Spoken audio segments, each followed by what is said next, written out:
जय हिंद दोस्तों।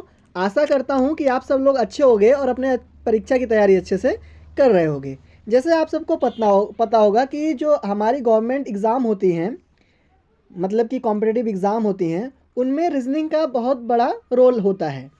तो इसीलिए हम लोग रीज़निंग से रिलेटेड रोज़ वीडियो बना रहे हैं आपके लिए। अगर आप चैनल पे नए हैं तो प्लीज़ चैनल को सब्सक्राइब ज़रूर कर लीजिएगा, क्योंकि ऐसे ही वीडियो हम लोग रोज़ लेकर आते रहते हैं। अब आते हैं अपने वीडियो पर। इसमें हमारा मकसद क्या है? पहला मकसद है कि हम लोग इसमें जो 10 से 12 प्रश्न डिस्कस करेंगे आपसे, वो एक नए तरीके से होगा। और दूसरी बात, वो एक शॉर्ट ट्रिक के माध्यम से हम लोग डिस्कस करेंगे, लंबा ना खींचकर उसे हम शॉर्ट ट्रिक के माध्यम से डिस्कस करेंगे। आते हैं अपने प्रश्नों पर हम लोग। हमारा पहला प्रश्न क्या कह रखा है कि आपको एक श्रृंखला दी जाएगी जिसमें लुप्त संख्या आपको ज्ञात करना होगा। अब वो श्रृंखला क्या है? 7 से 10 में जो परिवर्तन हो रहा है, तो 10 से 14 में, फिर उसके बाद क्वेश्चन मार्क में, फिर 25 में, फिर 32 में। सबसे पहले इनके संबंध के बारे में हम लोग ज्ञात करते हैं, मतलब इनमें जो परिवर्तन हो रहा है उसके बारे में हम लोग ज्ञात करते हैं। आप 7 से 10 में आ रहे हो तो कितने का चेंज पा रहे हो? तो मतलब 7 से 10 में +3 हो रहा है, 10 से 14 में +4 हो रहा है, फिर 25 से 32 में, इसमें देखिए आप क्या चेंज आएगा।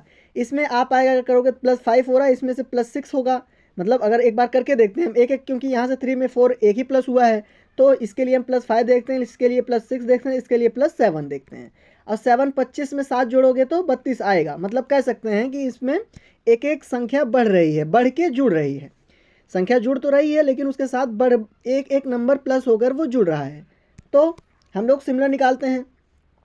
इसमें कितना जुड़ा? 3। इसमें कितना जुड़ा? 4। तो बारी किसकी है? 5 की। आप 14 में 5 ऐड करें तो 14 5 कितना हो रहा है? 19। ठीक। अब 19 में 5 फिर ऐड करें, 5 ऐड हुआ है तो 19 के बाद 6 आता है, तो 6 आप ऐड करें। 19 में 6 ऐड करोगे तो कितना आएगा? आप पाओगे कि 25 होगा। तो 25 यहाँ पे मिल रहा है। तो कह सकते हैं कि हमारा ऑप्शन नंबर जो 19 है वो करेक्ट ऑप्शन, मतलब करेक्ट है। वो किस ऑप्शन में है? तो ऑप्शन नंबर आप पाओगे बी में मौजूद है। तो ऑप्शन नंबर बी इसका करेक्ट आंसर हो जाएगा। आई होप बच्चों आपको ये प्रश्न समझ में आया हो। आते हैं हम लोग अगले प्रश्न पर। अगला प्रश्न आपसे कह रखा है कि आपको एक आकृति प्रदान की गई है, उसमें आपको वर्गों की संख्या को ज्ञात करना है। वर्ग क्या होता है? स्क्वायर, जिसकी 4 भुजा बराबर होती है, तो उसकी संख्या इसमें हमें ज्ञात करनी है। बच्चों बहुत इजी प्रश्न है, अगर आप इस तरह का प्रश्न पाओ तो कुछ मत करो। सबसे पहले छोटे छोटे खंड को हम लोग काउंट करते हैं। 1 हो गया, 2 हो गया, 3 हो गया, 4 हो गया, 5 हो गया, 6 हो गया, 7 हो गया, 8 हो गया। टोटल ये वर्ग हो, क्योंकि इनकी चारों भुजाएं बराबर हैं। टोटल कितने हो गए? 8 हो गए। अब आप पाओगे, देखोगे कि ये भी एक वर्ग, सॉरी पेन की साइज़ बहुत मोटी हो गई। आप पाओगे कि ये जो है ये भी कंप्लीट एक वर्ग है, क्योंकि इसकी भी 4 भुजा बराबर है और इसकी भी 4 भुजा बराबर है। तो कितना हो गया? 8 में आप 2 जोड़ो, 8 2 10 हो गया, और प्लस आप पाओगे कि ये भी एक वर्ग है। कितना हुआ? आप काउंट करो। टोटल 8 है, 8 में 2 जोड़ोगे तो कितना होगा? 10, 10 में 1 जोड़ोगे ये 11। ठीक बच्चों, टोटल कितने वर्ग हो गए? 11 वर्ग हो गए। अब और देखते हैं। टोटल 11 वर्ग आपने 11 देखे। ठीक है। अब बच्चों अगर ध्यान से देखोगे आप, तो अपने आप में ये भी एक वर्ग है। आप देख पा रहे होगे, अगर आपको दिख रहा होगा कि जो छोटा सा है ये भी एक वर्ग के समान है। तो कितना हुआ था टोटल? 11 ना बच्चों। आप 11 में इसको ऐड करो तो कितना हुआ? 11 + 2 कितना हुआ? तो कुल मिला के 13 वर्ग हो गए।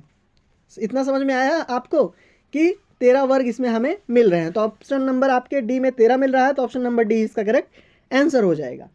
अगले प्रश्न पर आते हैं। अगला प्रश्न आपसे क्या पूछ रखा है बच्चों? इसमें कह रखा है कि नीचे दिए गए प्रश्न से संबंधित शब्द को आपको चुनना है।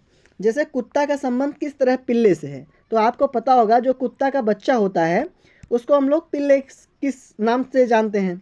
कुत्ते के बच्चे को पिल्ला कहते हैं। मतलब इसमें बच्चे से संबंधित दिया है। तो उसी तरह आप भेड़ के बच्चों को किस नाम से जानते हो?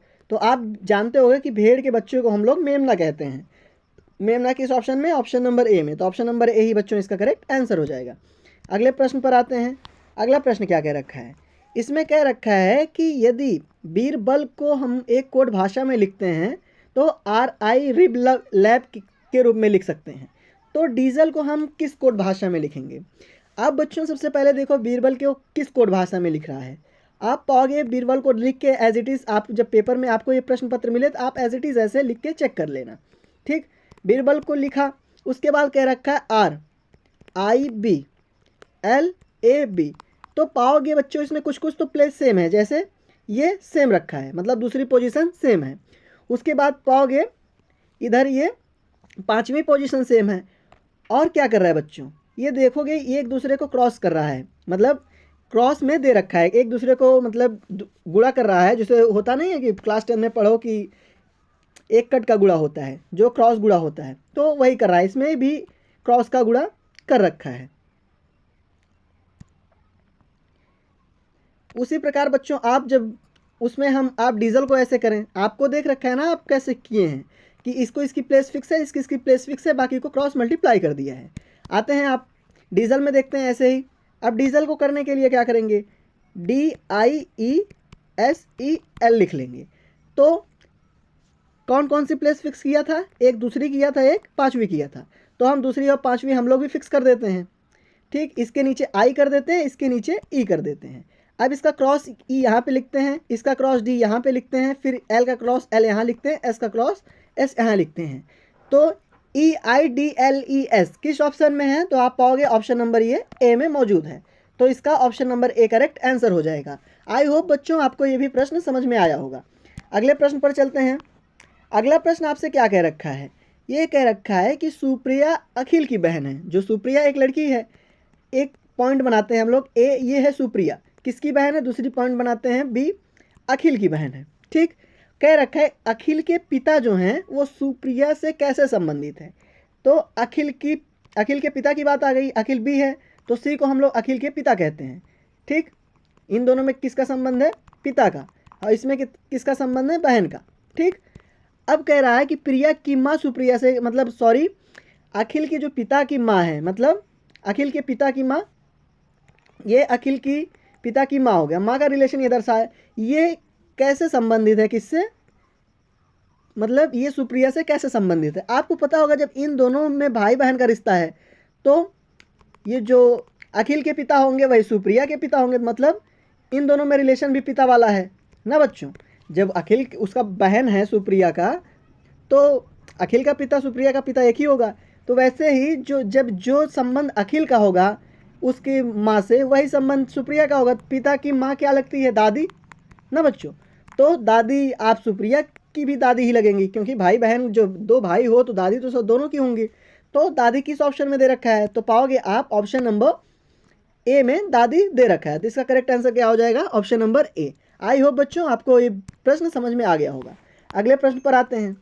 अगला प्रश्न आपको अल्फ़ाबेटिकल नंबर से पूछा है कि बढ़ते हुए क्रम में आपको इसमें दे रखा है, सॉरी घटते हुए क्रम में दे रखा है, क्योंकि एक श्रेणी आपको दे रखा है। जेड के बाद एक्स आ रहा है, मतलब जेड से एक्स से बी में टी में और आर पी, इसके बाद पूछा है। इससे इसमें आओगे तो आप -2 हो रहा है, एक्स के व्यू में बी में आओगे तो इसमें भी -2 हो रहा है, आप वी से टी में आओगे तो इसमें भी -2 है, टी से आर में इसमें -2 है, आर से पी इसमें भी -2 है। अब पी के पहले दो क्या आता है, जाहिर सी बात है भाई आप लोग तो नंबर सिस्टम मतलब ABCD तो आती ही होगी। अगर आप किसी कंपटीशन की तैयारी कर रहे हो तो जाहिर सी बात है ABCD आती होगी। तो पी के पहले क्या आता है, पी के पहले ओ आता है। तो यहाँ इसके लिए एक ओ आता है, इसमें क्या रखा है 2 माइनस करना, एक माइनस हो गया तो ओ आ गया, और दूसरा माइनस करेंगे तो एन आ जाएगा। जब यहाँ -2 करेंगे तो क्या मिल रहा है, एन मिल रहा है। तो बच्चों इसका करेक्ट ऑप्शन क्या होगा, एन। एन किस ऑप्शन में, ऑप्शन नंबर बी में। तो ऑप्शन नंबर बी इसका करेक्ट आंसर हो जाएगा। आई होप आपको ये प्रश्न समझ में आ गया होगा। अगला प्रश्न आपका किससे दे रखा है, वन आरेख से, जो वेन आरेख होता है, वेन डायग्राम होता है, उससे अगला प्रश्न दे रखा है। ये बच्चों इस तरह का प्रश्न हर एग्जाम में पूछे जा रहे हैं। अब इसमें क्या आपसे पूछ रखा है, इसमें आपसे कह रखा है कि कैमरा, मेज, फर्नीचर, ये तीनों चीज़ हैं, इसमें आपस में क्या संबंध है।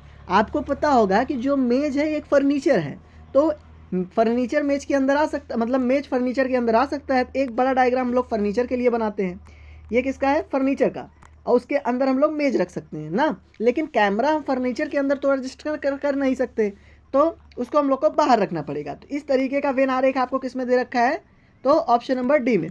ऑप्शन नंबर डी ही बच्चों इसका करेक्ट आंसर हो जाएगा। अगले प्रश्न पर आते हैं। अगला प्रश्न देखिए आपका डायरेक्शन से रिलेटेड है। इसमें पूछ रखा है कि कोई सुंदर है। सबसे पहले हम लोग डायरेक्शन बना लेते हैं। ये पूरब हो गया, ये पश्चिम हो गया, ये उत्तर, ये दक्षिण। ठीक, कह रखा है कि एक सुंदर व्यक्ति है कोई, वो पूर्व की तरफ 4 किलोमीटर चलता है, इधर वो 4 किलोमीटर चलता है। ठीक बच्चों, फिर उसके बाद क्या कह रखा है, उसके बाद कह रखा है वो अपने दाईं ओर मुड़ जाता है। दाईं मतलब उसको, ये इधर चल रहा है तो उसका दाईं ओर कौन सा होगा बच्चों, जब इधर चल रहा है दाईं ओर उसका इधर से होगा, तो इधर वो दाईं ओर मुड़ जाता है और 3 किलोमीटर चलता है। ठीक, 3 किलोमीटर बच्चों चला।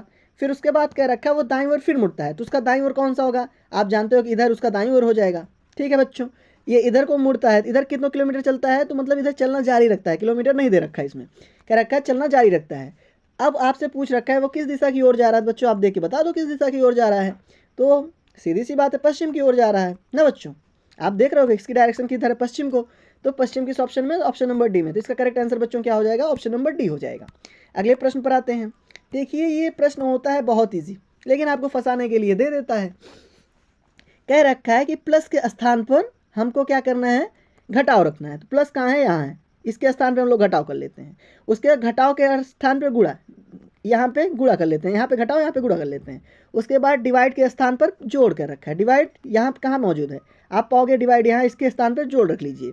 और कह रखा है कि जो प्लस है उसका कहने का क्या अर्थ है, उसके कहने का अर्थ है, नहीं बच्चों इसमें प्लस के मतलब डिवाइड के स्थान पे प्लस होगा और इंटू के स्थान पे डिवाइड होगा। इंटू आपको कहाँ मिल रहा है बच्चों, आप देखोगे इंटू यहाँ मिल रहा है, तो यहाँ इसके स्थान पर क्या होगा, भाग होगा। अब इसको सॉल्व करते हैं, तो हमारा क्या है, क्या इक्वेशन बना है, 33 इंटू 4 प्लस, सॉरी प्लस नहीं होगा, यहाँ पे इक्वेशन चेंज कर लीजिएगा अपने अकॉर्डिंग, मतलब जी प्रश्न के अनुसार, तो -15 मतलब डिवाइड 3 प्लस 10। इस इक्वेशन को बच्चों आप सॉल्व करो। इसको सॉल्व करोगे क्या आएगा, सबसे पहले बॉड मास का रूल फॉलो करेंगे। किसका, बॉड मास का। सबसे पहले ब्रैकेट ऑफ डिवाइड, फिर मल्टीप्लाई, फिर एडिशन, फिर सब्ट्रैक्शन। आप क्या पा रहे हो, सबसे पहले डिवाइड यहाँ है, इसको सॉल्व करते हैं हम लोग।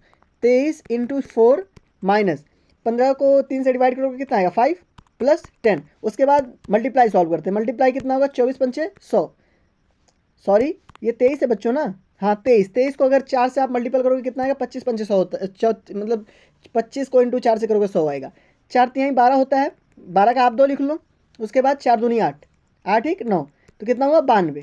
92 में से आप फिर 92 में आप 10 जोड़ दो और 5 घटा दो, तो मतलब 92 में कुल मिला के कितना जोड़ना है आपको। अब जब इसमें से 5 में से 10 में से 5 माइनस कर दोगे आप, तो कितना बचेगा 5, और 92 में 5 जोड़ दोगे कितना आएगा 97। तो 97 किस ऑप्शन में है आपका, आप पाओगे तो ऑप्शन नंबर सी में आपके 97 मौजूद है। तो इसका करेक्ट आंसर बच्चों क्या हो जाएगा, ऑप्शन नंबर सी करेक्ट है। अगले प्रश्न पे आते हैं बच्चों। अगला प्रश्न देखिए आपका क्या रखा है, ये आपका कॉम्प्रिहेंशन से रिलेटेड प्रश्न है। इसमें क्या रखा है, कथन को आप पहले ध्यानपूर्वक पढ़ें, फिर उसके विकल्प में निष्कर्ष को आपको चुनना है। कथन क्या दे रखा है, कह रखा है कि कुछ लोहा जंग है, मतलब जो लोहा है उसमें कुछ जंग लगा है, सभी नहीं। और दूसरा निष्कर्ष वो क्या देखा, कथन सभी जंग भूरे होते हैं, मतलब इसमें क्या रखा है कि जो जंग होता है वो भूरा होता है और उसके अलावा किसी कलर का नहीं होता। और कुछ, और इसमें क्या रखा है, कुछ जो लोहा है वो उसमें जंग लगा है। तो निष्कर्ष क्या दे रखा है, कुछ भूरे जंग होते हैं। अब इसमें देखिए भाई, इसमें क्या रखा है कि जंग भूरे होते हैं, तो कुछ जंग भूरे होते हैं, तो निष्कर्ष अपना पहला सही है। और कुछ लोहे भूरे होते हैं, भाई लोहा भूरा होता है क्योंकि तब जंग जो लगता है वो भूरा होता है, तभी उसी कलर का वो भी होता है, तो निष्कर्ष 2 भी सही है। तो आपका दोनों निष्कर्ष किस में सही दे रखा है, आपका निष्कर्ष डी में दे रखा है कि दोनों निष्कर्ष अनुसरण करते हैं, तो ऑप्शन नंबर डी बच्चों इसका करेक्ट आंसर हो जाएगा। अगले प्रश्न पर आते हैं। अगला प्रश्न आपका बहुत ही सिंपल है बच्चों। इसमें क्या रखा है कि mn एक आकृति है जो दर्पण में रखी गई है। आपको पता होगा दर्पण में हमेशा उल्टा दिखता है, कोई चीज़ अगर रखा जाए तो वो उल्टा दिखता है, लेकिन एज इट इज़ ही दिखेगा, तो इसलिए ये दोनों ऑप्शन गलत हो गए, पहले ही देख लो। फिर उसके बाद क्या रखा, दर्पण में आकृति कैसे दिखेगी, तो इस तरह की आकृति है तो सीधी सी बात है बच्चों उल्टा होकर दिख जाएगी। आप समझ रहे हो ना, इधर को देखिए आओ दर्पण में देखोगे तो उल्टा हो जाएगी, तो वो किस मतलब कुछ इस प्रकार की आकृति दिखेगी, तो ऑप्शन नंबर ए बच्चों इसका करेक्ट आंसर हो जाएगा। अगले प्रश्न पर आते हैं। अगला प्रश्न आपसे क्या रखा है बच्चों कि एक वेन आरेख में कॉलेज में कुल संख्या कितनी है, 77, कुल जो छात्र हैं वो 77 हैं। और क्या रखा है कि जो समूह में खेल वरीयताओं का प्रतिनिधित्व करता है, 3 खेल हैं ABC, आपको बताना है कि तीनों खेलों को पसंद करने वाला कौन है। तो सिंपल सी बात है, आप टोटल संख्या में से सबको जोड़ के माइनस कर दो, यही तो होता है ना बच्चों। टोटल क्या है, टोटल है 77, आप 77 एन लिखो माइनस और सबको ऐड कर दो। अब यहाँ से एक तरफ से ऐड करना शुरू करते हैं, 13 + 12, 12 + 12 + 15 + 10 + 10, इसको आप बच्चों ऐड कर दो, कितना आ रहा है आपके पास। टोटल 77 छात्र हैं, आप इसको ऐड करो, कितना पा रहे हो, 77 माइनस करना है बच्चों इसको, 13 12 कितना होता है, 15,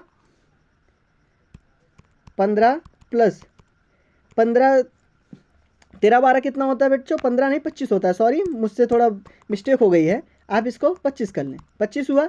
उसके बाद 12 15 27 + 20, आप इन तीनों को जोड़ें बच्चों, आप जोड़ोगे तो क्या मिल रहा है आपको, 77 माइनस